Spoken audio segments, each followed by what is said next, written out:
जय हिंद दोस्तों। आज हम बात करेंगे एग्रीकल्चर के बारे में। 8th क्लास और 10th क्लास का ये टॉपिक है।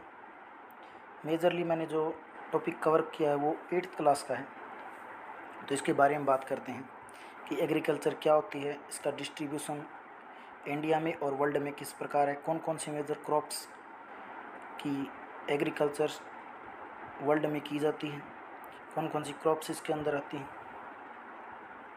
तो agriculture, the word agriculture is derived from the Latin word. Agriculture शब्द लैटिन वर्ड से लिया गया। एग्री मीन्स होता है सोइल, एग्री का अर्थ होता है सोइल या मिट्टी। कल्चर मीन्स कल्टीवेशन, और कल्चर का अर्थ क्या होता है, कल्टीवेशन यानी भूमि को जोतना, अर्थात भूमि को जोतना ही क्या है, एग्रीकल्चर है, भूमि की जोताई करना। Agriculture is a primary activity. Agriculture क्या है, एक प्राथमिक क्रिया है, कृषि एक प्राथमिक क्रिया है। That includes growing crops, fruits, vegetables, flowers and rearing livestocks. इस प्राथमिक क्रिया के अंदर फसलों को, फलों को, वेजिटेबल्स सब्जियों को, फूलों को और पशुपालन को शामिल किया जाता है। In the world 50% of peoples are against in agriculture activities. पूरे संसार में अगर देखें हम तो 50% लोग जो है वो कृषि से जुड़े हुए हैं या संलग्न है। 2/3 of Indians population is still depend on agriculture. Bharat की 2/3, भारत की कितनी, 2/3 जो लोग हैं वो भी कृषि से जुड़े हैं, कृषि कार्य करते हैं। Agriculture is a primary activity. कृषि एक प्राथमिक क्रिया है। फेवरेबल टोपोग्राफी ऑफ सॉइल, और जो मिट्टी है वो क्या करती है, फेवरेबल है, अनुकूल है, और जलवायु भी अनुकूल है किसके, एग्रीकल्चर के। इसके बाद हम बात करते हैं कौन कौन से एग्रीकल्चर के प्रकार हैं। विटिकल्चर, विटिकल्चर के अंदर क्या किया जाता है, कल्टीवेशन ऑफ ग्रेप्स, इसमें अंगूरों की खेती की जाती है। हॉर्टिकल्चर, इसके अंदर क्या किया जाता है, इसके अंदर वेजिटेबल्स, फ्लावर्स और फ्रूट्स, इनकी कॉमर्शियल फार्मिंग की जाती है। सेरिकल्चर, सेरिकल्चर के अंदर क्या किया जाता है, commercial of rearing silk worms, इसके अंदर क्या, रेशम के कीड़ों को पाला जाता है।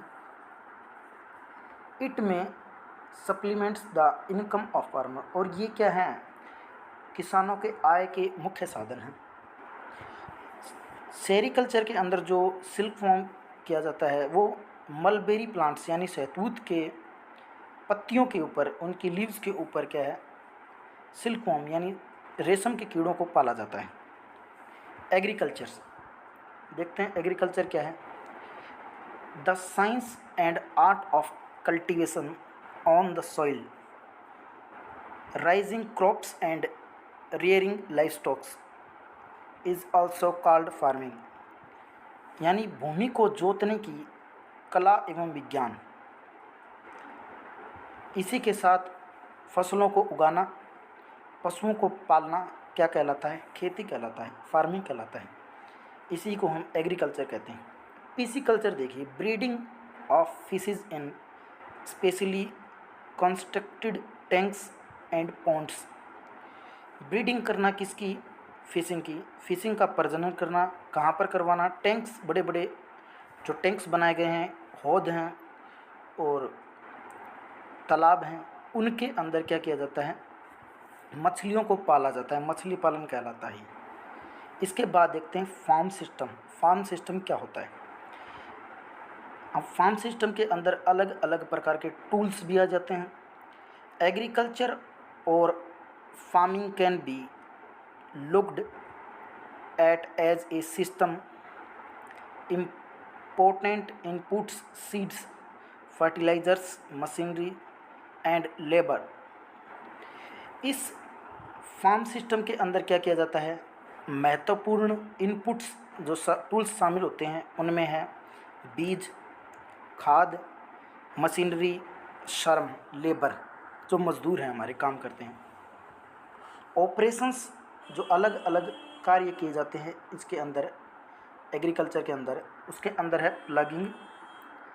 प्लगिंग होता है जुताई करना, सोविंग बुआई करना, इरिगेशन सिंचाई करना, वीडिंग, वीडिंग होता है निराई करना, यानी खरपतवार को क्या है निकालना खेत से।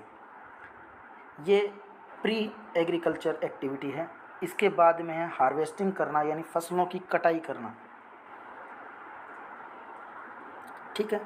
The output from the system, और इससे जो आउटपुट निकल के आता है वो क्या होता है, क्रॉप्स फसलें होती हैं, वूल ऊन होता है, डेयरी यानी दुग्ध जो प्रोडक्ट्स निकल के आते हैं। इसके अलावा पोल्ट्री है, पोल्ट्री के अंदर आ जाएगा आपका मुर्गा पालन, मुर्गी पालन जो होता है। ये इसके प्रोडक्ट्स निकल के आते हैं, किसके आते हैं, फार्म सिस्टम के। जब किसको हम इनपुट के रूप में यूज़ करते हैं, सीड्स को करते हैं, फर्टिलाइजर्स को करते हैं, मशीन्स को करते हैं, लेबर्स को करते हैं, इनका यूज करते हैं। और जो ये अलग अलग प्रकार की प्रोसेस करते हैं, हम प्लगिंग करते हैं, सोइंग करते हैं, इरिगेशन करते हैं, वीडिंग करते हैं, हार्वेस्टिंग करते हैं, ये करेंगे तो इससे ये प्रोडक्ट्स निकल के आएंगे। अब इन जो वर्ड्स दिए गए हैं, प्लगिंग है, सोइंग है, इरिगेशन है, वीडिंग और हार्वेस्टिंग है, इसके बारे में हम बात करेंगे क्योंकि मोस्ट इम्पोर्टेंट वर्ड्स है। कई बार एग्ज़ाम में ये वर्ड्स पूछे जाते हैं, एग्जामिनर इन पर्टिकुलर वर्ड्स को पूछ लेता है। तो देखते हैं, पहला है प्लगिंग। प्लगिंग क्या होता है, जुताई करना क्या होता है, खेत को जोतना। ठीक है। The primary purpose of ploughing is to turn over the uppermost soil, यानी इसका पहला प्राथमिक कार्य ये होता है कि भूमि की या मिट्टी की ऊपरी परत को टर्न ओवर करना, उखाड़ देना उसको। Bringing fresh nutrients to the surface, और नीचे से जो उपजाऊ पोषक तत्व है उनको ऊपर लेके आना, और नीचे वाले को ऊपर लेके आना, और ऊपर के जो न्यूट्रिएंट्स है उनको नीचे लेके जाना। विल ब्रिंग वीड्स, और क्या करना, खरपतवार को उगने से रोकना। ठीक है। एंड क्रॉप रिमाइंस टू डिक्ले, और इससे क्या होता है, फसलों को बहुत ज़्यादा फ़ायदा होता है क्योंकि खरपतवार जो पेड़ पौधे होते हैं अनावश्यक, जिनकी फसलों में ज़रूरत नहीं होती है, जो उनके मेजर न्यूट्रिएंट्स को सोख लेते हैं, ऑब्जर्व कर लेते हैं, वे समाप्त हो जाते हैं यदि हम प्लगिंग करेंगे तो।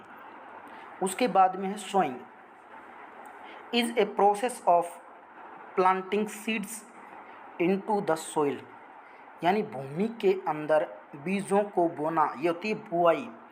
ये हल के द्वारा भी की जाती है, ये ट्रैक्टर के द्वारा भी की जाती है, मशीन जो यूज करते हैं किसान उसके द्वारा भी की जाती है। इसके अंदर क्या करेंगे, हम बीज को बोएंगे, सीड्स को क्या कर देंगे, बो देंगे मिट्टी के अंदर। ठीक है।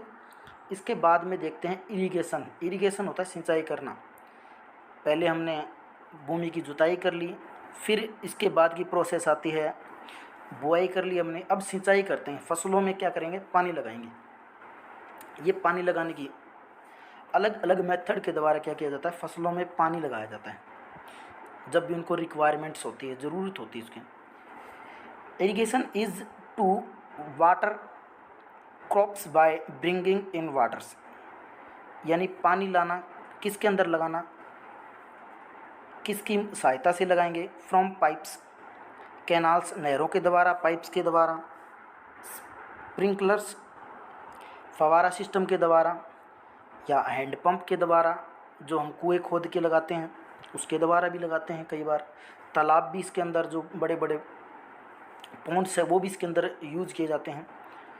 और अदर मैन मेड मीन्स, और भी कई मानव के द्वारा निर्मित ऐसे साधन हैं जिसके द्वारा इरिगेशन की जाती है। Rather than relying on rainfall alone, और इसके कारण क्या है, ज़्यादा क्या है, वर्षा पर निर्भर नहीं रहना पड़ता। क्या है, क्योंकि वर्षा का कोई भरोसा नहीं कि वो समय पे आए या न आए, इसीलिए इरिगेशन के ये मेथड किसानों के द्वारा यूज किए जाते हैं। ठीक है, इसके बाद देखते हैं हम वीडिंग के बारे में। वीडिंग के बारे में देखते हैं। वीडिंग क्या होता है? निराई करना। जब फसलें थोड़ी बड़ी हो जाती हैं और उनके अंदर सिंचाई देने के बाद में खरपतवार उग जाता है, अनावश्यक पौधे उग जाते हैं, तो उनको दूर करना होता है। क्यों? क्योंकि ये खरपतवार पौधे जो है वे फसल के क्या है, पोषक तत्वों को सोख लेते हैं। जो हमने NPK खाद जो डालते हैं उसको सोख लेते हैं। इसीलिए ज़रूरी होता है कि इन खरपतवार पौधों को दूर करें। It is the removal of weeding from the field, यानी खेत से क्या करना, खरपतवार को दूर करना। It is an effective pre harvesting method of crop protections. ये प्री हार्वेस्टिंग मेथड भी है कृषि, यानी प्री हार्वेस्टिंग यानी फसलों की कटाई से पहले का विधि है जिसके द्वारा खरपतवार को दूर किया जाता है। एंड क्रॉप प्रोडक्शन मैनेजमेंट, और ये फसल प्रबंधन का भी एक प्रमुख विधि है। Weeds act as competitor of the crops. अब ये क्या करेंगे, वीड्स क्या करेंगे, कंपिटिटर प्रतिद्वंदी बन जाएंगे किसके, फसल के, क्योंकि फसल के साथ साथ ग्रो करेंगे और उसके न्यूट्रिएंट्स को क्या कर देंगे, ख़त्म कर देंगे। For various resource required for growth like nutrients, light, water. और ये जो न्यूट्रिएंट्स हैं इसके अंदर NPK जो नाइट्रोजन, पोटेशियम, ये जो खाद होती हैं, इसके अलावा लाइट है, वाटर है, इसको भी क्या कर लेते हैं, ऑब्जर्व कर लेते हैं, सोख लेते हैं और उसको अपनी ग्रोथ में यूज़ करते हैं बजाय कि क्रॉप्स के। इससे क्रॉप के प्रोडक्शन पे इफ़ेक्ट पड़ता है। इसके बाद में देखते हैं हार्वेस्टिंग। हार्वेस्टिंग क्या होता है? हार्वेस्टिंग होता है कटाई। जब फसलें पक जाती हैं तो उसके बाद में एक सीज़न आता है जिसके अंदर क्या करते हैं, कटाई करते हैं। जैसे हमारे क्षेत्र में नॉर्मली जो गेहूं की कटाई को क्या बोलते हैं,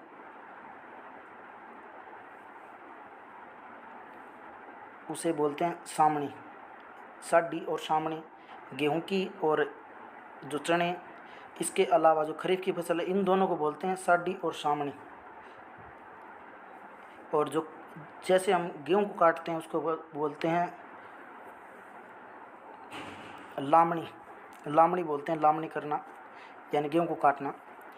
is the operation of gathering the useful parts of the plants. इसके अंदर क्या करते हैं, उन पार्ट्स को, जो क्रॉप्स के वो पार्ट्स हैं, उनको इकट्ठा किया जाता है जो यूजफुल हैं। And is carried out at A time, और ये एक समय के निर्धारित समय में क्या कर लिया जाता है, कलेक्ट कर लिया जाता है इनको। When all the nutrients have developed, जब फसल के सारे पोषक तत्व विकसित हो चुके होते हैं। And the edible parts have reached the appropriate degree of maturity, और जो सारे के सारे पोषक तत्व हैं, ठीक है, वे उचित मात्रा में परिपक्व हो जाते हैं तो इनको क्या कर लेते हैं, कलेक्ट कर लेते हैं। In generally the harvest takes place 10 or 15 days after the grains has reached physiological maturity. जब ये अपनी शारीरिक परिपक्वता पर आते हैं तो इनको 10 से 15 दिन के अंदर ही क्या कर लिया जाता है, टेक कर लिया जाता है, हार्वेस्ट कर लिया जाता है, ठीक है। और फसलों की कटाई करके फसलों को निकाल लिया जाता है, और जो चारा बचता है उसका यूज किसके लिए किया जाता है, पशुओं के लिए किया जाता है। मेजरली क्या किया, पशुओं के लिए किया जाता है, चारे के रूप में। इससे दोनों चीज़ हो जाती हैं, इससे फसलें भी पैदा हो जाती हैं और पशुपालन भी हो जाता है साथ में। इसके बाद में देखते हैं ये हैं कौन कौन सी चीज़ें इसके अंदर, इसके अंदर सारी चीज़ें आ जाएंगी। डेयरी फार्मिंग आ जाएगा, मधुमक्खी पालन आ जाएगा, इसके अंदर फील्ड क्रॉप्स आ जाएगा, वेजिटेबल्स आ जाएंगी, फिशरिंग आ जाएंगी, मशरूम्स आ जाएंगी, फॉरेस्ट ट्रीज, क्रॉप्स आ जाएंगी, सारे के सारी पोल्ट्री है, फार्म है, डेयरी फार्म है, ये सारे के सारे क्या आ जाएंगे, फार्मिंग सिस्टम के अंदर आ जाएंगे हमारे। इसके बाद में देखते हैं टाइप्स ऑफ फार्मिंग, खेती के प्रकार, कौन कौन सी प्रकार की खेती की जाती है। दो प्रकार की मेजरली एग्रीकल्चर की जाती है, वो इंटेंसिव एग्रीकल्चर है और एक्सटेंसिव एग्रीकल्चर है। इंटेंसिव एग्रीकल्चर के अंदर एक छोटा खेत होता है और उस छोटे खेत के ऊपर बड़े पैमाने पर प्रोडक्शन किया जाता है, जबकि एक्सटेंशन एग्रीकल्चर के अंदर विस्तृत भूभाग होता है, एक बड़ा क्षेत्र होता है, एक बड़ा प्लॉट का एरिया होता है, उसके ऊपर खेती की जाती है। ठीक है, पहले है सब्सिस्टेंस फार्मिंग। अब इसके अंदर देखते हैं हम इंटेंसिव सब्सिस्टेंस एग्रीकल्चर। इसमें अगर फार्मिंग की बात करें तो पहले हम बात करेंगे सब्सिस्टेंस के बारे में। तो इसके दो पार्ट है, इंटेंसिव है और एक्सटेंसिव है। इसी के अलावा एक और पार्ट है जो फार्मिंग का है, वो है कॉमर्शियल फार्मिंग, उसके 4 पार्ट हैं, वो बाद में करेंगे। पहले बात करते हैं इंटेंसिव सब्सिस्टेंस एग्रीकल्चर के बारे में, गहन जीविका निर्वाह कृषि के बारे में। The farmer cultivates A small pots, किसानों के पास क्या करते हैं, वो छोटे खेतों को जोतते हैं, उसकी जुताई करते हैं। Of land using small tools, क्या करेंगे, ये छोटे कृषि यंत्रों का प्रयोग करेंगे। मोर लेबर, और उसके ऊपर बड़ी मात्रा में लेबर यानी मजदूर, श्रम या हरियाणवी में बोले तो दिहाड़िए, उनका यूज करते हैं। इसके अलावा climate with a large number of days, इसके अंदर with sunshine and fertile soil permit the growing of more than one crops annually on the same plots, इसके अंदर एक जलवायु के अंदर, एक मौसम के अंदर एक से ज़्यादा फसलें ली जाती हैं, और ये सोइल क्या है, बहुत ही फर्टाइल होती है, उपजाऊ होती है। ठीक है, कुछ ही दिनों के अंदर क्या कर लेंगे, 2 फसलें ले लेंगे। अब यदि हम बात करें वेस्ट बंगाल की, वेस्ट बंगाल के अंदर राइस की 3 एक पूरे साल के अंदर 3 क्रॉप्स ले लेते हैं, अमन, बोरो और ओस, एक सीज़न के अंदर। तो देखो कितनी इंटेंसिव एग्रीकल्चर की जाती है वहाँ, डेनिस। इसके बाद में बात करते हैं इसके अंदर मेजर क्रॉप्स कौन कौन से हैं। मेजर क्रॉप्स हैं इसके अंदर, वीट है, मज़ाई है, पल्सेस है, ऑयल सीड्स हैं। इसके अंदर गेहूं है, मोटे अनाज हैं, दालें हैं, और इसके अंदर आ जाएगा ऑयल सीड्स, तिलहन फसलें जिसके अंदर तेल निकलता है। ठीक है, एरिया कौन सा है इसके अंदर, prevalent in the thickly populated area of monsoon regions of south, दक्षिण का प्रमुख संघन बसा हुआ क्षेत्र, ज़्यादा जनसंख्या वाला क्षेत्र, मॉनसूनी क्षेत्र कौन सा है, साउथ ईस्ट, दक्षिणी एशिया और ईस्ट एशिया और पूर्वी एशिया। दक्षिणी पूर्वी एशिया और पूर्वी एशिया ये दोनों हैं इसके अंदर, ये देखो ये दोनों इसी के अंदर आ जाएंगे। ठीक है, ये देखिए ये डेनिस है, ये इसके अंदर क्या है, संघन, एक छोटा आकार का खेत होता है लेकिन उसके ऊपर बड़ी मात्रा में एग्रीकल्चर की जा रही है, प्रोडक्शन बहुत हाई लेवल का किया जाता है। ठीक है, ये खेत में कंबाइन चल रही है। इसके बाद देखते हैं primitive subsistence agriculture. Primitive subsistence agriculture के अंदर क्या है, विस्तृत क्षेत्र पर, ठीक है, बड़े क्षेत्र पर जीविका निर्वाह कृषि की जाती है। इसके अंदर बड़े बड़े खेत के आकार होते हैं। अब इसी के अंदर देखते हैं हम शिफ्टिंग एग्रीकल्चर। शिफ्टिंग एग्रीकल्चर होती है स्थानांतरित कृषि, यानी एक स्थान से दूसरे स्थान पर, पहले एक स्थान पे एग्रीकल्चर कर ली, दूसरे स्थान पर। A plot of land is cleared by felling the trees and burning them. एक छोटा सा भूभाग या भूमि का टुकड़ा जिस पे क्या किया जाता है, पेड़ों को काट दिया जाता है, पेड़ों को काट देंगे यहाँ पर, और उनको घास को जला दिया जाता है। ठीक है, पेड़ों को काट दिया जाता है और घास को क्या करते हैं, जला देते हैं, और उसकी जो राख बच जाती है, एसिड बच जाती है, वो मिक्स्ड कर देते हैं किसमें, सॉइल के अंदर। उसको क्या कर देते हैं, मिक्स्ड कर देते हैं किसमें, सॉइल के अंदर। उसको सॉइल में क्या कर देते हैं, मिक्स कर देते हैं। इससे क्या है, जो सॉइल है वो फर्टाइल हो जाती है राख मिलाने से। जो लकड़ी के जलाने के बाद में राख बच जाती है उससे। Crops are grown after the soil loses its fertility. जब भूमि क्या करती है, अपनी उपजाऊ क्षमता खो देती है। द लैंड इज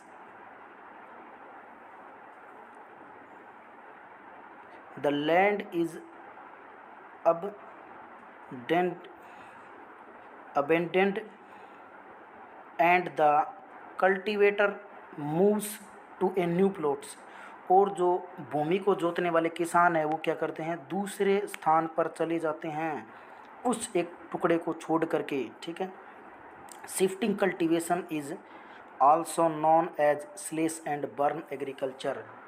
देखिए, शिफ्टिंग एग्रीकल्चर, स्थानांतरित कृषि को क्या बोला जाता है, स्लेश एंड बर्न। हर बार एग्जाम्स में ये क्वेश्चन रिपीट होता रहता है। और ये जो स्लेश एंड बर्न, कीर्तन दहन कृषि या जूमिंग एग्रीकल्चर भी उसे बोलते हैं, ये बोला जाता है ईस्टर्न इंडिया के अंदर, पूर्वी भारत के अंदर, ईस्टर्न इंडिया के अंदर इसका क्या नाम है, स्लेश एंड बर्न, ठीक है। कीर्तन दहन कृषि बोलते हैं इसको, स्लेश एंड बर्न एग्रीकल्चर, ठीक है। इसके बाद देखिए, ये देखिए, बड़े भूभाग को क्या कर रखा है, पेड़ों को काटा गया है, फसलों को, जो घास बचा था उसको जलाया गया, और उसके बाद में यहाँ पर क्या किया जाएगा, कल्टीवेशन किया जाएगा, इसको जोताई की जाएगी, फिर बाद में यहाँ पर फसलें बोई जाएंगी। ये देखिए, इसके अंदर ये चीज़ को यूज करते हैं किसान, बैल को कल्टीवेशन के लिए हल और बैल को यूज किया जाता है। इसके बाद में है नोमैडिक हेरिडिंग।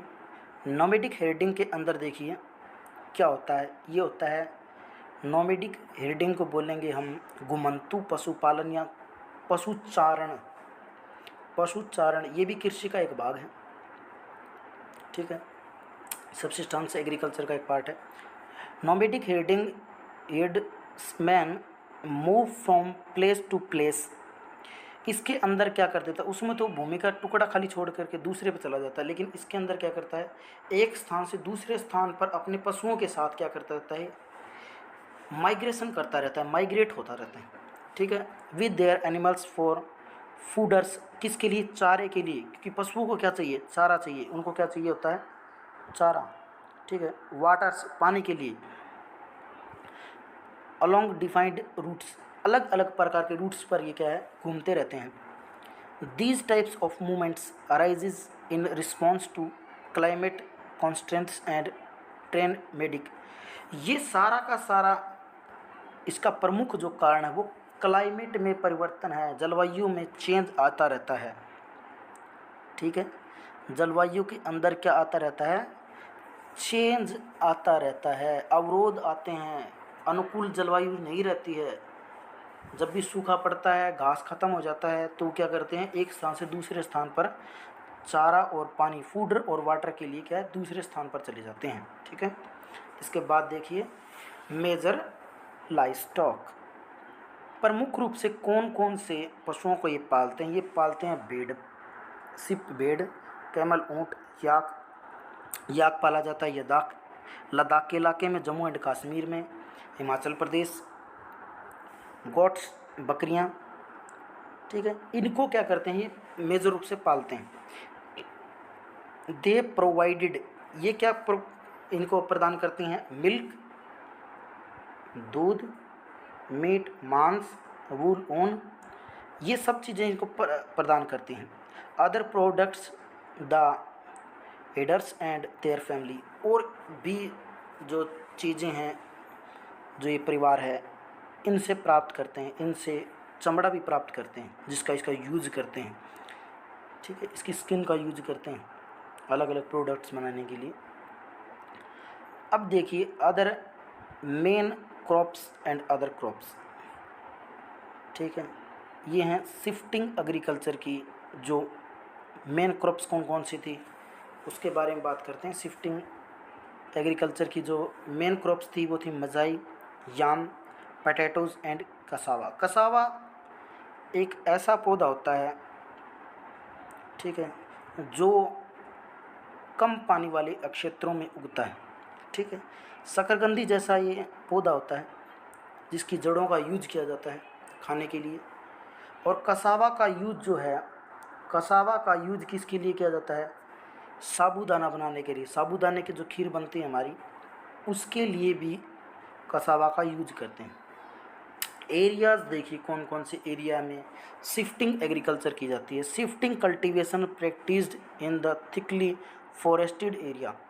संघन वनों वाले क्षेत्रों में जहाँ पर बड़ी मात्रा में पेड़, जंगल, फॉरेस्ट पाए जाते हैं, उन इलाकों के अंदर शिफ्टिंग एग्रीकल्चर की जाती है। मेजरली कहाँ की जाती है? अमेज़न बेसिन में, जो साउथ अमेरिका में है, ट्रॉपिकल अफ्रीका, उष्णकटिबंधीय अफ्रीका के अंदर, जैसे कि कांगो बेसिन है, ठीक है। इसके अलावा parts of south east Asia, दक्षिणी पूर्वी एशिया के अंदर, ठीक है, इंडोनेशिया जो है, म्यांमार है, थाईलैंड है, यहाँ पर इस इलाके में, नॉर्थ ईस्ट एरिया और उत्तर पूर्वी भारत। उत्तर पूर्व की भी भारत के अंदर 7 सिस्टर्स, नागालैंड, मिजोरम, त्रिपुरा, सिक्किम, ठीक है, असम, इस एरिया के अंदर, इंडिया के अंदर शिफ्टिंग एग्रीकल्चर की जाती है। इसके बाद देखते हैं ये नोमेडिक के अंदर हमने बात की थी।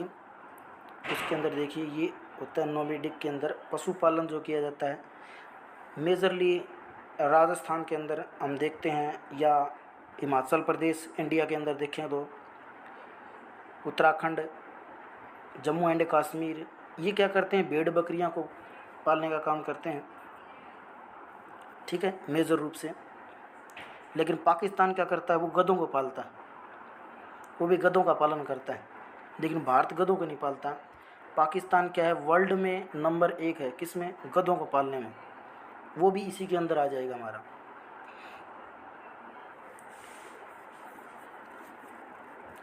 अब इसका एरिया देखिए, कौन कौन से एरिया के अंदर इंडिया के अंदर नोमेडिक एयरडिंग किया जाता है, यानी पशुपालन, ये जो चलवासी चारण किया जाता है। ये देखिए, practised in the semi arid, अर्ध शुष्क एंड एरिड, शुष्क और सूखे और अर्ध सूखे क्षेत्र जो हैं, जिसके अंदर हमारा सहारा है, सेंट्रल एशिया है, मध्य एशिया है, इंडिया के अंदर है राजस्थान, मैंने बताया था, जम्मू एंड कश्मीर, वही सारे क्षेत्र हैं जो मैंने पहले ही बता दिए थे, जिनके अंदर क्या किया जाता है? चलवासी या घुमंतू पशुपालन किया जाता है। इसके बाद देखिए कॉमर्शियल फार्मिंग। कॉमर्शियल फार्मिंग यानी व्यापारिक या वाणिज्यिक खेती या कृषि। Crops are grown and animals reared sale in market. इसका मेन पर्पज ही क्या है? फसलों को पैदा करना, पशुओं को पालना, किसके लिए? मार्केट सेलिंग के लिए। फैमिली से कोई रिलेट नहीं है। पहले वाली एग्रीकल्चर जो जितनी थी, इंटेंसिव और एक्सटेंसिव एग्रीकल्चर जो सारी थी, वो फैमिली से भी रिलेटेड थी। लेकिन इसका मेन पर्पज कॉमर्शियल है, सारा का सारा व्यापार करना है। The large area is cultivated. इसके अंदर क्या किया जाता है? एक बड़ा क्षेत्र बोया जाता है। And a large amount of capital use, और इसके अंदर कैपिटल यूज की जाती है। एक बड़ी मात्रा में क्या किया जाता है? कैपिटल का यूज किया जाता है। कैपिटल यानी पूंजी का यूज किया जाता है, पैसे का यूज किया जाता है बड़ी मात्रा में। वर्क डन बाय मशीन्स, और सारा का सारा कार्य किससे किया जाता है? मशीनों से किया जाता है। जबकि पहले जितनी भी हमने एग्रीकल्चर की थी उसके अंदर क्या है? बैल का, हल का यूज किया जाता था। कुछ श्रमिक वर्कर्स का भी यूज़ किया जाता था, लेकिन इसके अंदर सारा काम ही मशीनों से किया जाता है। तो एक मेजर डिफरेंस है दोनों में। ये देखिए, सारा का सारा मशीनों के द्वारा काम है। ये पॉली हाउस है जिसके अंदर क्या किया गया? फसलों को उगाया गया है, क्रॉप्स को ग्रो किया गया।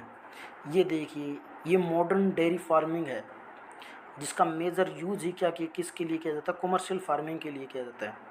इसका सारा का सारा प्रोडक्ट कहाँ जाएगा, मार्केट के अंदर जाएगा, किसी का भी यहाँ यूज नहीं है। ये कौन सी गाय है, ये गाय है अमेरिकन जिसे बोलते हैं हम, जिसकी दूध की क्वालिटी इतनी अच्छी नहीं होती जितनी कि इंडिया की गाय की जो देसी नस्ल की होती है उसकी होती है। ठीक है, ये देखिए इसके अंदर जो पेस्टिसाइड्स का छिड़काव किया जा रहा है वो भी सारा का सारा किससे किया जा रहा है, मशीनों के द्वारा किया जा रहा है। इसके अंदर वर्कर्स का यूज़ ही नहीं किया जा रहा है, सारा काम मशीनें ही करती, ऑटोमेटिकली कंप्यूटराइज्ड सिस्टम है सारा का सारा। ठीक है, इसके बाद देखिए commercial grain farming. Commercial grain farming होता क्या है, देखिए कॉमर्शियल ग्रेन यानी अनाजों का उत्पादन किया जा रहा है, लेकिन किस पर्पज़ के लिए, सिर्फ व्यापार के लिए। उसके अंदर हम बात करते हैं crops are grown for commercial purpose. फसलें उगाई जाती हैं, इसके अंदर क्या है, फसलें उगाई जा रही हैं, लेकिन उसका पर्पज़ क्या है, व्यापार। These areas are sparsely populated. ये सारे के सारे जो क्षेत्र हैं ये क्या हैं, कम बसे क्षेत्र हैं जहाँ पर कम जनसंख्या पाई जाती है। स्पार्सली जो पॉपुलेटेड एरिया हैं, स्पार्सली में अगर हम बात करें तो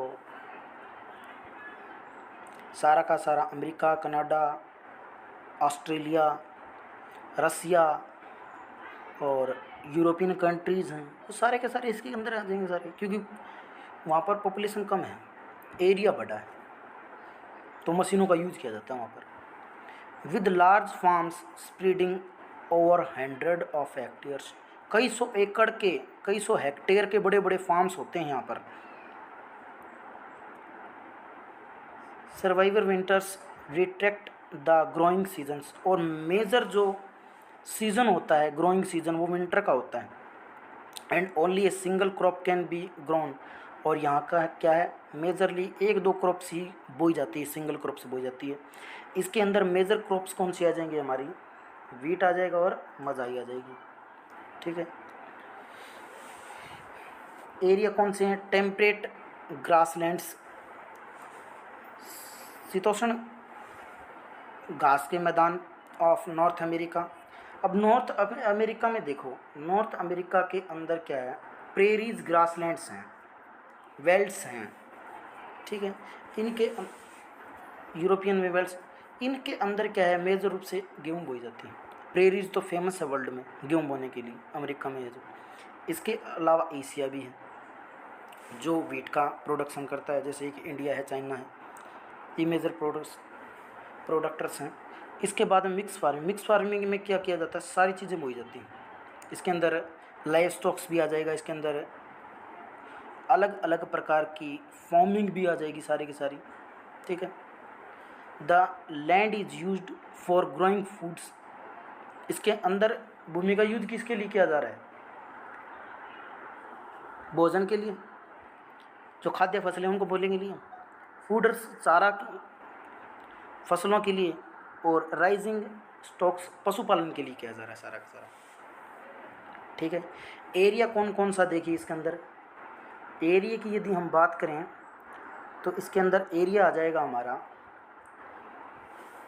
प्रैक्टिस्ड इन यूरोप। एरिया इसके अंदर आ जाएगा, यूरोप है हमारा, ईस्टर्न एशिया, ईस्टर्न यानी पूर्वी, यूएसए भी है, एशिया भी है।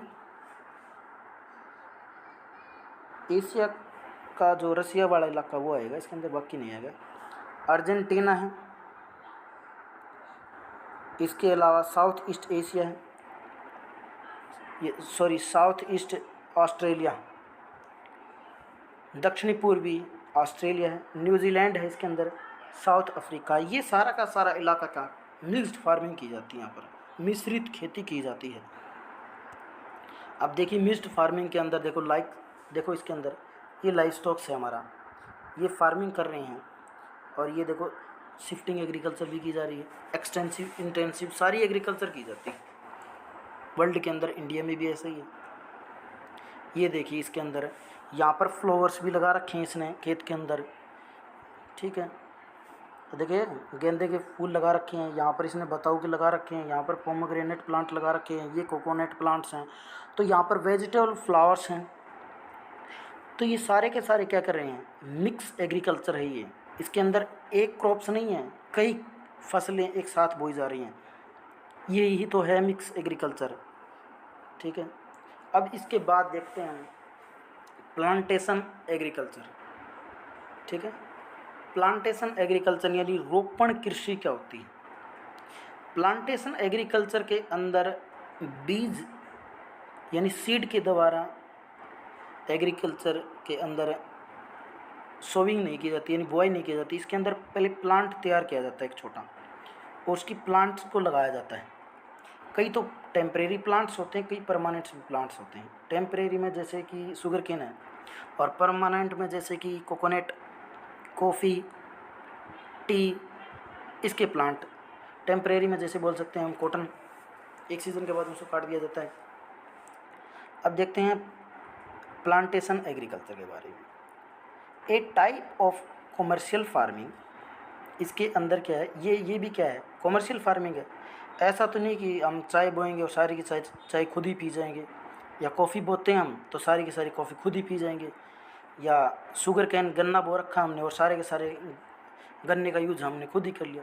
सारा का सारा क्या किया जाता है, कॉमर्शियल फार्मिंग है ये भी। इसका यूज़ किसके लिए हम कर रहे हैं, बेचने के लिए, व्यापार करने के लिए। ठीक है, तो ये भी क्या है, एक कॉमर्शियल फार्मिंग है। Where is a single crop is grown, इसके अंदर क्या है, सिंगल क्रॉप बोई जाती है, एक ही फसल बोई जाती है। एक crop a large amount of labour, और इसके अंदर क्या कि बड़े मात्रा में मज़दूरों की ज़रूरत पड़ती है। जैसे कि मान के चलिए हमने टी की एग्रीकल्चर कर रखी है, चाय टी फार्म लगा रखा है, चाय का एक बड़ा बगीचा लगा रखा है, तो उसके लिए चाय को तोड़ने के लिए क्या किसकी ज़रूरत पड़ेगी, लेबर की ज़रूरत पड़ेगी, मज़दूरों की ज़रूरत पड़ेगी। कॉफ़ी है, उसके लिए भी बड़े मात्रा में मज़दूरों की ज़रूरत पड़ेगी। ठीक है, काजू है उसके लिए भी पड़ेगी, रबड़ है उसके लिए भी पड़ेगी, बनाना और कॉटन है, कपास। अब कपास में ऐसा तो है नहीं कि हम उसके अंदर सीधा ही मशीन बांट देंगे। कपास को चुगने के लिए किस चीज़ की ज़रूरत पड़ेगी, चुगाई करने के लिए बड़ी मात्रा में लेबर की। साथ में इसमें बड़ी मात्रा में कैपिटल भी यूज़ होगी, पूंजी भी यूज़ होती है, क्योंकि बड़े बड़े फार्म में इसकी खेती की जाती है, बड़े बड़े कई एकड़ में, कई हेक्टेयर में। The products may be produced on the farm, क्या किया जाता है, फार्म के ऊपर क्या किया जाता है, प्रोडक्ट को पैदा किया जाता है। और इन नियर बाय फैक्ट्रीज़, और कहाँ पर भेज दिया जाता है इनको, आसपास की फैक्ट्रियों में भेज दिया जाता है। क्यों भेज दिया जाता है, क्योंकि इसकी क्वालिटी डाउन हो जाती है। अब मान के चलिए शुगर केन है हमारे पास, अगर शुगर केन को हम मार्केट में फैक्ट्री में नहीं भेजेंगे तो इसका जो रस होता है वो सूख जाएगा, उसका वेट डाउन हो जाएगा, तो एक प्रॉब्लम्स है कि नहीं है। बनाना है, उसके अंदर भी है, क्वालिटी डाउन हो जाएगी अगर मार्केट दूर है ज़्यादा।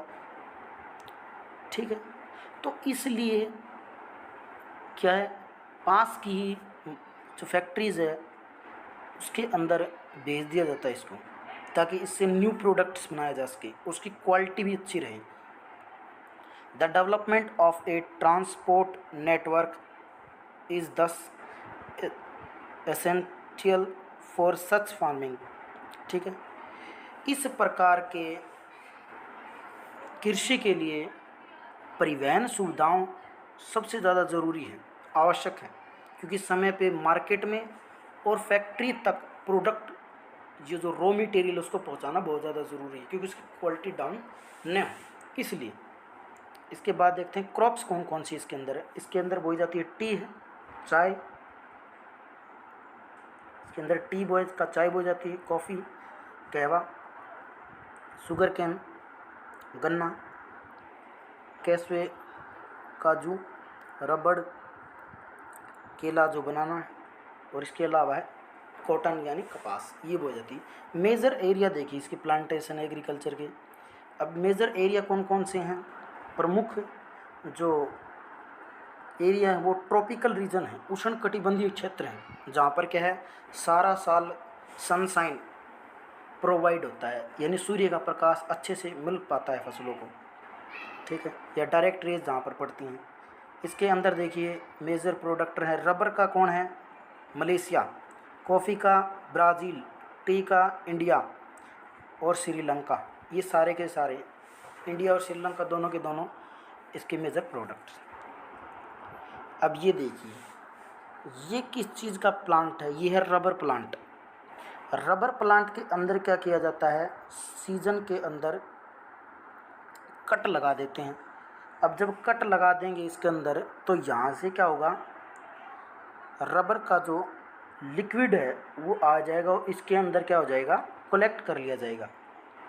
और जब कलेक्ट कर लिया जाएगा तो इससे ही फिर बाद में क्या बनाया जाएगा, रबड़ बनाया जाता है। क्या बनाया जाता है, रबड़। इसके बाद देखिए ये क्या है, शुगर केन। ये शुगर केन फार्मिंग है सारी की सारी, गन्ने की खेती। इसके अंदर देखो 1 साल के अंदर इसकी खेती की जाती है, यानी पूरा 1 साल चाहिए इसकी फसल को पकने के लिए। और बाद में इसकी हार्वेस्टिंग करके कहाँ पर बेच दिया जाता है, नियर की फैक्ट्रीज़ में, और उससे बनाई जाती है चीनी। शुगर केन से बनती है शुगर यानी चीनी। चीनी भी बनता है, गुड़ भी बनती है, खांड भी बनती है, मिठा भी बनता है, बूरा भी बनता है। ये सारी की सारी चीज़ें शुगर केन से ही बनती हैं। इसके बाद में है ये कोकोनट। क्या है, कोकोनट, नारियल। ये मेजरली कोस्टल रीजन के अंदर बोया जाता है। जैसे कि हम बात करें केरला की बात करें, ठीक है, गोवा, केरल, महाराष्ट्र का कोस्टल रीजन्स हैं, ठीक है, तमिलनाडु है, आंध्र प्रदेश है। इस कोस्टल रीजन के अंदर बोया जाता है क्योंकि इसके जो क्रॉप्स को है मेजरली खारे पानी की ज़रूरत होती है। अगर इसको खारा पानी न मिले तो इसकी क्वालिटी भी डाउन हो जाएगी, क्योंकि मीठे पानी की फसल नहीं है, ये खारा पानी, समुद्री पानी चाहिए इसको, कोस्टल रीजन में इसीलिए होता है। तो ये भी एक रोपण फसल है। इसकी भी पहले प्लांट्स तैयार किए जाते हैं नर्सरी में और उसके बाद में इसको ग्रो किया जाता है। ये देखिए ये है बनाना प्लांट्स। इसके भी पहले क्या किया जाता है, प्लांट तैयार करके और बाद में लगाए जाते हैं, ठीक है, बेबी प्लांट्स जो हैं उनको तैयार किया जाता है। और ये देखिए बड़ी मात्रा में इनको कच्चा तोड़ करके बाद में इनको पकाया जाता है, ठीक है। तो ये हुआ बनाना फार्मिंग। अब इसके बाद में देखते हैं मेजर क्रॉप्स, पहुंच जाते हैं कहाँ पर, मेजर क्रॉप्स के ऊपर। मेजर क्रॉप्स की बारे में बात करते हैं। मुख्य फसलें जो हैं खाद्य फसलें हैं इनके अंदर। अब मेजर क्रॉप्स कौन सी हैं जो खाद्य फसलें हैं, इसके अंदर अपने चावल आ जाएगी, वीट है, राइस है, मज़ाई एंड मिल्ट। चावल, गेहूँ, मोटे अनाज और बाजरा, ज्वार भी है। फाइबर क्रॉप्स के अंदर कौन सी आ जाएंगे हमारे, देखिए फाइबर क्रॉप्स के अंदर आ जाएंगे, ये तो खाद्य फसलें हैं सारी की सारी। ये फाइबर्स रेशे वाली फसलें, रेशे वाली फसलों के अंदर आ जाएगा जूट और कॉटन, कपास और jute. Important beverage crops, beverage crops के अंदर कौन सा आ जाएगा, बेवरेज का अर्थ होता है पेय, जिनका यूज किसके लिए किया जा रहा है, पीने के लिए। चाय आ जाएगी, कॉफ़ी आ जाएगी, ये क्रॉप्स। तो सबसे पहले हम बात करते हैं खाद्य फसलों के बारे में। मेजर फूड्स जिनका यूज़ हम खाने के लिए कर रहे हैं, कौन कौन से हमारे ऐसे ग्रेन्स हैं, अनाज हैं जिनका हम यूज कर रहे हैं। नंबर 1 पे है राइस। राइस मेजर है, स्टेपल डाइट है, ये मुख्य खाद्य फसल है कहाँ की, ऑफ द ट्रॉपिकल एंड सब ट्रॉपिकल, उष्ण कटिबंधीय क्षेत्र और उपोष्ण कटिबंधीय क्षेत्र, उसका नीड्स हाई टेम्परेचर। और इसकी फसल को क्या चाहिए, हाई टेम्परेचर चाहिए होता है। अब जब इसकी बुआई करेंगे तो 27 डिग्री टेम्परेचर चाहिए, 21 से 27 डिग्री टेम्परेचर चाहिए होता है इसको, हाई टेम्परेचर चाहिए इसको। फिर हाई ह्यूमिडिटी चाहिए इसको, हवा के अंदर पानी की मात्रा, नमी की मात्रा भी बड़ी मात्रा में चाहिए, रेनफॉल भी बड़ी मात्रा में चाहिए इसको, ठीक है। और ये किस इलाके में होगा जहाँ पर चिकनी मिट्टी मिलेगी, क्ले सॉइल मिलेगी, ठीक है, लेवल सॉइल मिलेगी, जिसके अंदर क्या है, पानी ठहर सके, क्योंकि इसकी फसल के अंदर पानी खड़ा रहना ज़रूरी है, ठीक है। अदर दूसरी कोई मिट्टी होगी तो पानी सोख लेगी, ठीक है, जिससे इसके प्रोडक्शन को नुकसान होगा। इसीलिए इसका मेजर सॉइल जो चाहिए वो क्ले वाली सॉइल चाहिए होती है इसको। 200 सेंटीमीटर से ज़्यादा की वर्षा, लेकिन कई ऐसे इलाके भी है जहाँ पर 150 सेंटीमीटर वर्षा हो रही है और वहाँ पर भी इसकी फसल हो रही है। अब इसके बाद देखते हैं चाइना। अब इसका मेजर जो प्रोड्यूसर है, पैदा करने वाला है, नंबर 1 पे चाइना आता है। कौन आता है? चाइना। इसके बाद में आता है नंबर 2 पर इंडिया, फिर Japan, Sri Lanka, Egypt, favourable condition है वहाँ पर भी। अब इजिप्ट यानी मिस्र में क्यों है? क्योंकि वहाँ पर नाइल रिवर है, नील नदी है वहाँ पर, इसीलिए उस क्षेत्र में क्या है, चावल की फसल बोई जाती है। इसके अलावा इंडिया के अंदर मेजर में वेस्ट बंगाल है, जहाँ पर 3 मेजर, वेस्ट बंगाल और बांग्लादेश के अंदर तो 2 से 3 क्रॉप्स ली जाती है। मैंने पहले भी इसके बारे में बात की थी। तो वो फसल थी कौन सी? चावल की 3 फसलें कौन कौन सी थी? मैंने पहले बात की थी, वो थी अमन, ओस और बोरो। 3 फसलें मेजर रूप से बोई जाती, ठीक है, एक ईयर के अंदर। इतने बड़े प्रोड्यूसर हैं ये चावल के। ये देखिए चावल की फसलें, ठीक है, जिसे बोलते हैं धान, जीरी, चावल, ये सारे इसी के नाम हैं। राइस, हरियाणा भी बासमती चावल का उत्पादन करता है। करनाल जो ज़िला है वो सारा का सारा एक्सपोर्ट कर देता है। इसके बाद बात करते हैं हम गेहूँ यानी वीट। ये सेकंड जो क्या है, मुख्य फसल है, खाद्य फसल है, ठीक है। Requires moderate temperature. इसको टेम्परेचर कैसा चाहिए? मध्यम चाहिए इसको टेम्परेचर, ज़्यादा नहीं चाहिए इसको। रेनफॉल भी चाहिए इसको 100 से 150 centimetre.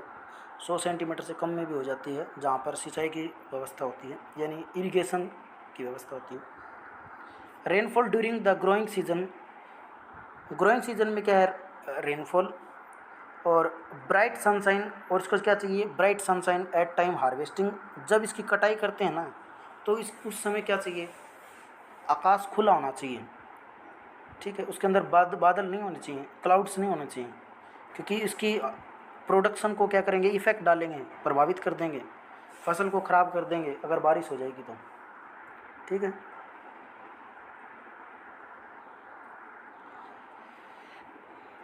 थ्रीव्स best in well drained loamy soil. अब इसका उत्पादन किस क्षेत्र में सबसे ज़्यादा किया जाता है? Loamy soil. लोमी सॉइल कौन सी होती है? दोमट मिट्टी या जलोढ़ मिट्टी। जलोढ़ तो एल्यूवियल होती है, लोमी सॉइल होती है दोमट मिट्टी, ठीक है, दोमट मिट्टी। हरियाणा, पंजाब है इंडिया के अंदर, गेहूं का उत्पादन करते हैं। उत्तर प्रदेश भी है। Extensively in USA. अगर मैंने बात की थी ना पहले कि यूएसए के अंदर वीट के अंदर प्रेरीज ग्रासलैंड्स, प्रेरीज घास के मैदानों में सबसे ज़्यादा गेहूं बोई जाती है। इंडिया की बात करें तो हरियाणा, पंजाब, उत्तर प्रदेश, ठीक है।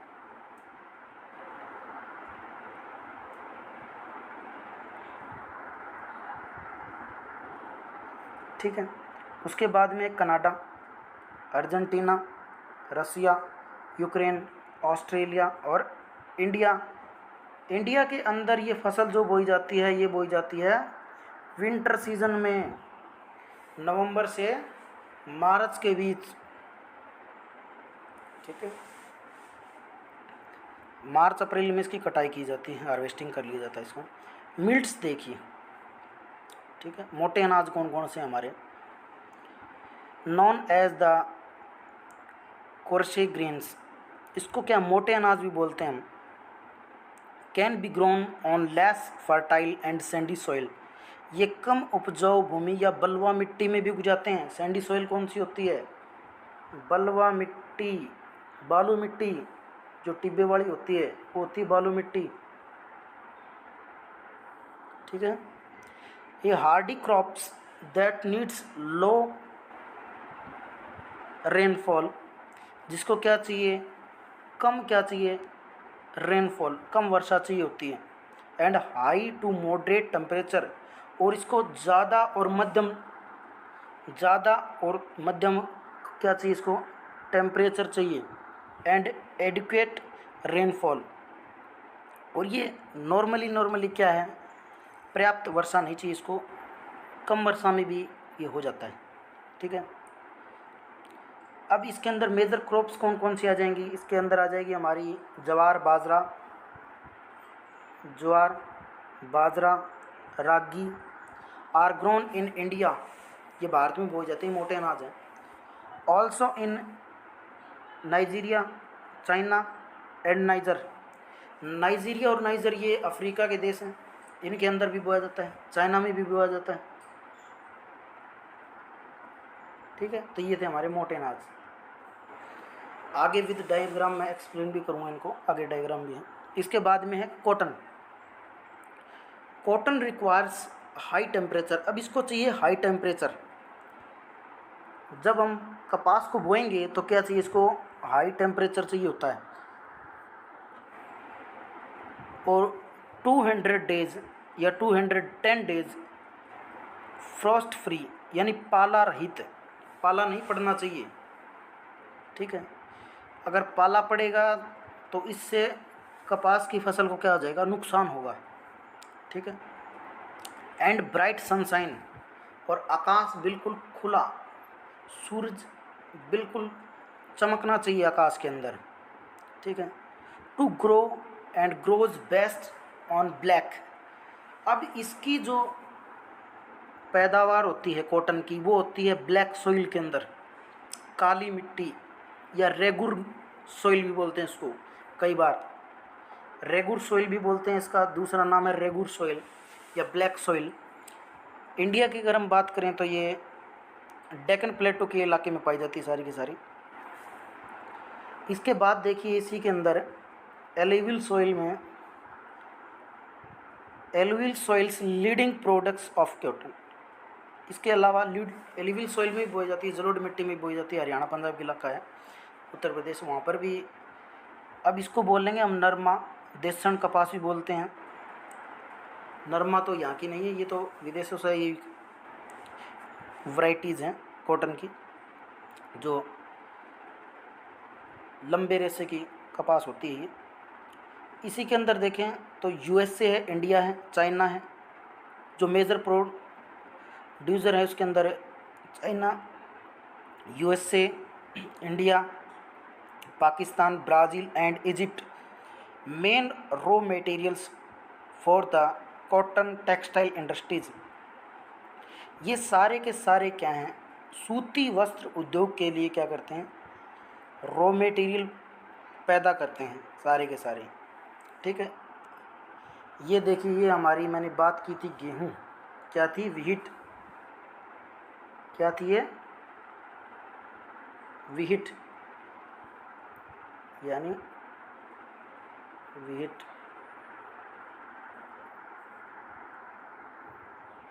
ठीक है। ये व्हीट थी हमारी गेहूँ, जिसका मेजर जो प्रोड्यूसर है यूएसए था। इंडिया की अगर हम बात करें तो हरियाणा, पंजाब, उत्तर प्रदेश, ये मेजर हैं, प्रोड्यूसर हैं, जो सारे के सारे इसका प्रोडक्शन करते हैं। ठीक है। ये कौन सी फसल है हमारी, बाजरा। ये है बाजरा। ठीक है। बाजरा की फसल, देखो बाजरा की फसल को ना तो ज़्यादा पानी चाहिए, टेम्परेचर भी हाई चाहिए, और लेस फर्टाइल सॉइल चाहिए इसको। ठीक है। और ये क्या है कि मोटा अनाज भी है।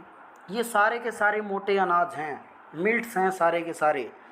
अब मोटे अनाज के अंदर हमारा रागी आ जाएगा, मूंग आ जाएगा, मोठ आ जाएगा, इसके अंदर बाजरा आ जाएगा, ज्वार आ जाएगा, ये सारे मोटे अनाज हैं। ठीक है, ये देखिए ये कौन सी फसल है, ये है कॉटन, कपास, कॉटन की क्रॉप है ये। ठीक है, कौन सी क्रॉप है, कॉटन।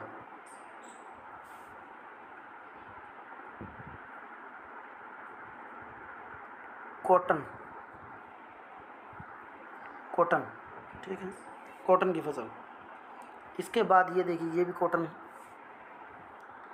अब ये देखिए इसके अंदर अगर फ्रॉस्ट पड़ेगा, पाला पड़ेगा, तो ये देखिए कपास खिली हुई है, इसको नुकसान होगा। इसीलिए बोला गया है कि कितने 10 दिन चाहिए, 210 दिन चाहिए, पाला रहित, फ्रॉस्टलेस, और सनशाइन बिल्कुल चमकना चाहिए।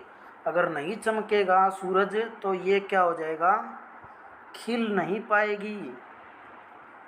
कपास के जो टिंडे होते हैं, फल होते हैं, वो खिल नहीं पाएंगे, इसीलिए चाहिए इसको। अब इसके बाद बात करते हैं हम जूट के बारे में। Jute known as the golden fibre, इसको बोलते हैं सुनहरा रेशा, गोल्डन फाइबर भी बोला जाता है इसको। Grown as well as alluvial soil, और किस में बोई जाती है ये, जलोढ़ मिट्टी में। जलोढ़ मिट्टी कहाँ पर है इंडिया के अंदर, अगर बात करें तो इंडिया के अंदर हम बात करें तो जलोढ़ मिट्टी पाई जाती है हमारी वेस्ट बंगाल में। ठीक है, मेजर जो सबसे ज़्यादा, और बांग्लादेश, इंडिया के अलावा बांग्लादेश जूट का मेजर प्रोड्यूसर, बड़ी मात्रा में पैदा करते हैं। जूट की क्रॉप के लिए चाहिए high temperature, heavy rainfall and humid climate, और नमी वाली जलवायु इसको चाहिए होती है। ठीक है, ग्रोन इन ट्रॉपिकल एरियाज, ये भी उष्णकटिबंधीय क्षेत्रों में उगते हैं। लीडिंग प्रोड्यूसर ऑफ जूट, बड़ी मात्रा में जो जूट का उत्पादन करते हैं वे हैं इंडिया एंड बांग्लादेश।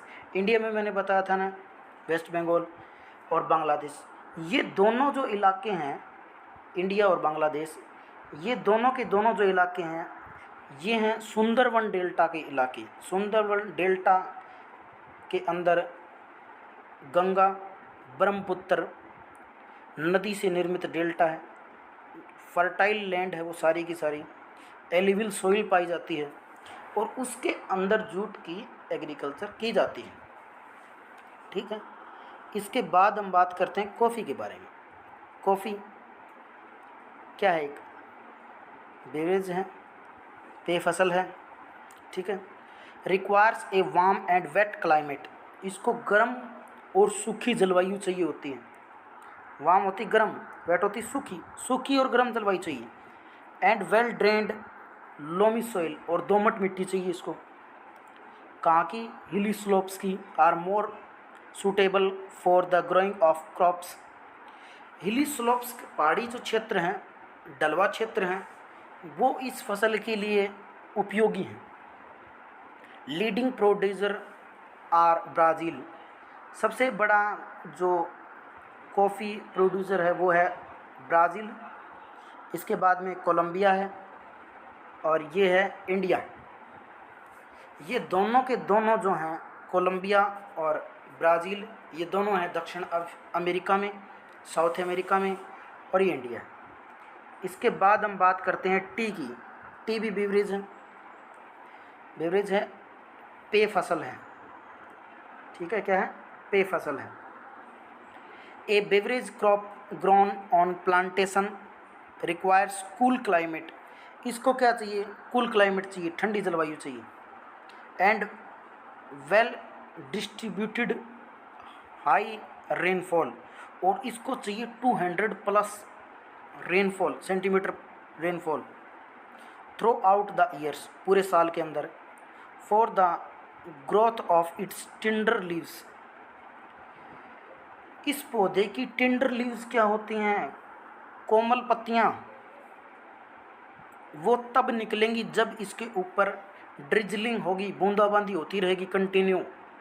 अब ड्रिजलिंग होगी तो उसके कारण क्या है, इसकी कोंपले या नए पत्तियाँ वो निकलेंगी। पानी इसकी जड़ों में ठहरना नहीं चाहिए, इसीलिए इसको स्टेप फार्मिंग के अंदर सीढ़ीदार खेतों में किया जाता है। ठीक है, और इसको भी कहाँ पर बोया जाता है, लोमी सॉइल के अंदर।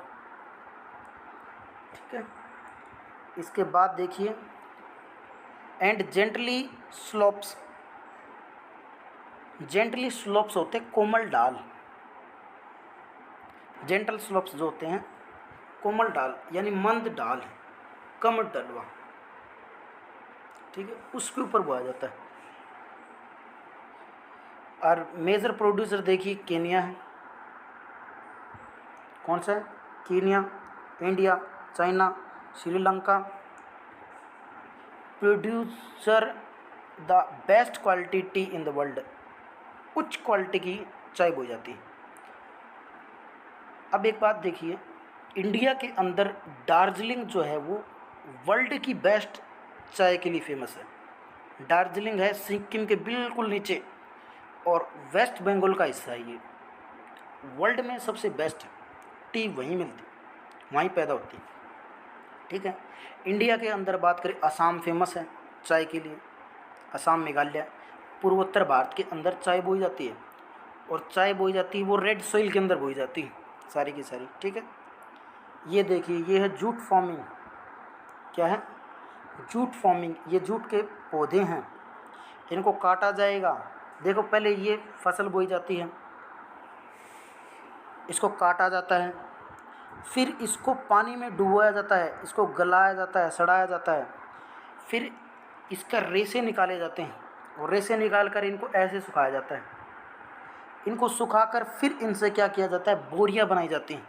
जूट की बोरियां जो बनती हैं, चटाई बनती हैं, बोरियां बनती हैं, वो सारी की सारी जूट की बनती हैं।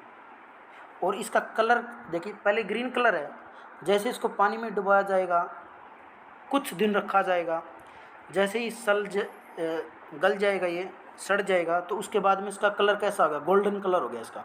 इसीलिए तो गोल्डन फाइबर बोलते हैं इसको। फिर इसको सुखाया जाएगा और उसके बाद में इसकी बोरियां और चटाइयाँ बनाई जाएंगी। अब जो ये बोरियां और चटाइयाँ बनेगी ये वर्ल्ड में फेमस है।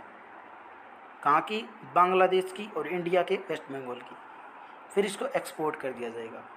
ठीक है, और इसके अंदर क्या चाहिए, लार्ज अमाउंट में क्या चाहिए, लेबर चाहिए होती है।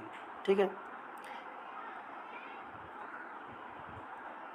ये देखिए, ये क्या है, ये है कॉफ़ी। ये कॉफ़ी बीन्स हैं। इस कॉफ़ी बीन्स से क्या बनती है, कॉफ़ी बनती है। ये कच्चे हैं, कच्चे फल हैं। कच्चे फलों को ये कॉफ़ी बीन्स, इनके बीज निकाले जाएंगे, फिर इनको भुना जाएगा और इसको पीसने के बाद हम जो वर्तमान में कॉफ़ी मार्केट में जो प्रोवाइड की जाती है वो यूज करते हैं। ठीक है, ये भी कॉफ़ी के फल हैं सारे के सारे, कहवा बोलते हैं इसको हम। ठीक है, जैसे ही पक जाएंगे इसके बीजों को निकाल लिया जाएगा, कलेक्ट कर लिया जाएगा, फिर उनको सुखाया जाएगा, फिर उनको भूनकर पीसकर कॉफ़ी में कन्वर्ट किया जाएगा। ठीक है, उसके बाद देखिए टी, चाय। देखिए मैंने बोला था ना कि इसको चाहिए जेंटल स्लोप। जेंटल स्लोप यानी कम ढलवा भूमि, कोमल ढलान वाली भूमि। और ये सारा का सारा हिली इलाका है, आप देख सकते हो हिली इलाका है। हिली इलाका यानी यहाँ पर वर्षा हो रही है। ये सारा का सारा इलाका इंडिया के अंदर हम बात करें तो ईस्टर्न इंडिया, पूर्वोत्तर भारत, जैसे असम का इलाका है, उसके अंदर बोई जा रही है। ठीक है, और सारे के अंदर स्टेप फार्मिंग की गई है। सीढ़ीदार खेत, सीढ़ी बना बना करके, हैवी रेनफॉल भी चाहिए इसको।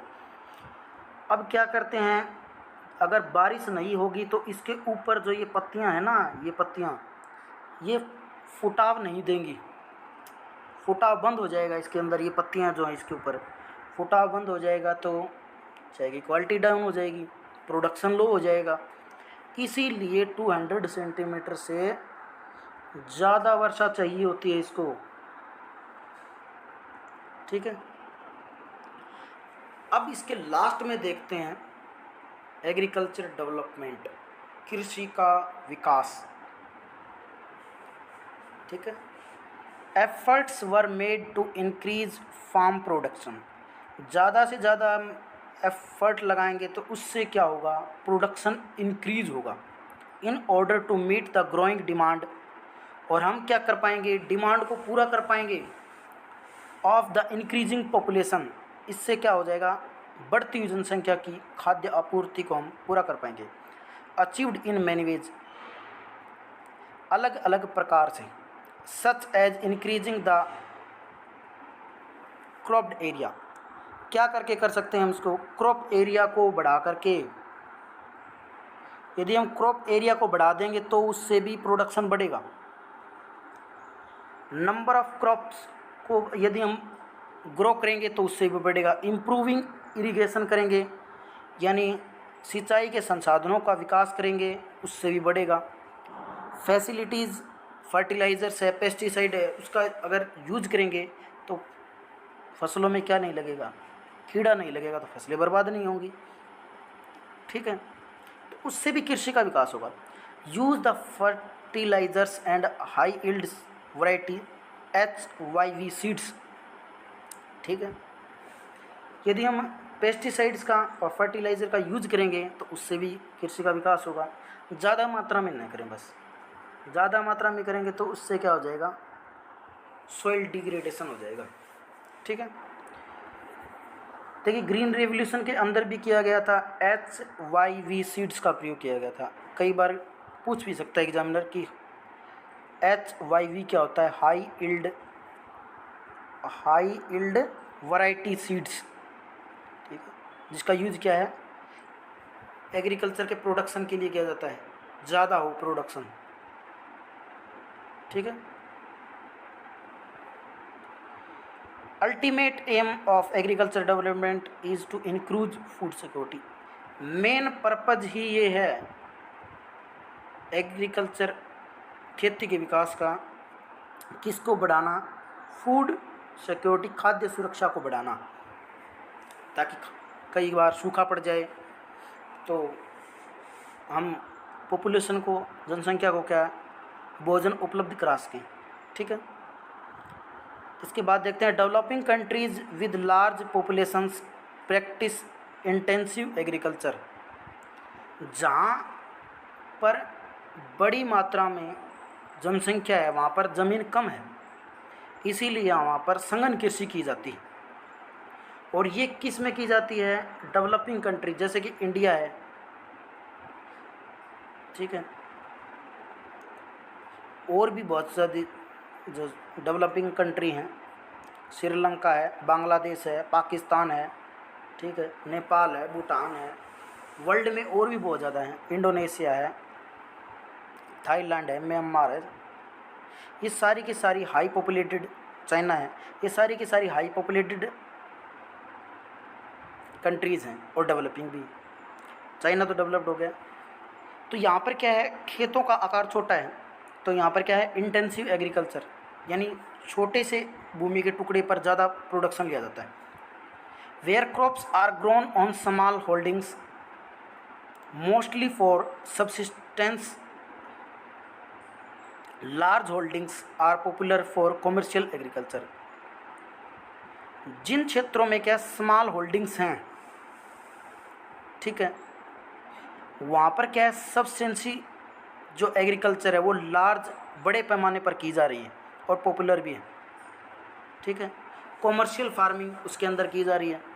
उसके सब्सिस्टेंस के स्थान पर क्या किया जाता है, कौन सी खेती जो कॉमर्शियल फार्मिंग है वो फैलती जा रही है, जैसे कि डेवलप्ड कंट्री है, रसिया है, ऑस्ट्रेलिया है, कनाडा है, और यूरोपियन कंट्रीज़ हैं, रूस है, रसिया जो है, यहाँ पर क्या है, बड़ी मात्रा में क्या किया जा रहा है, कॉमर्शियल फार्मिंग का डेवलपमेंट किया जा रहा है। ठीक है, ताकि बड़ी मात्रा में क्या हो सके, एग्रीकल्चर प्रोडक्शन हो सके। तो ये था हमारा आज का टॉपिक, एग्रीकल्चर डेवलपमेंट। वीडियो आपको कैसी लगी कमेंट कीजिए, कोई चीज़ समझ में नहीं आई तो भी कमेंट कीजिए। इसके अलावा कौन से टॉपिक पर आपको वीडियो देखनी है नेक्स्ट, वो कमेंट ज़रूर करें। ठीक है, धन्यवाद।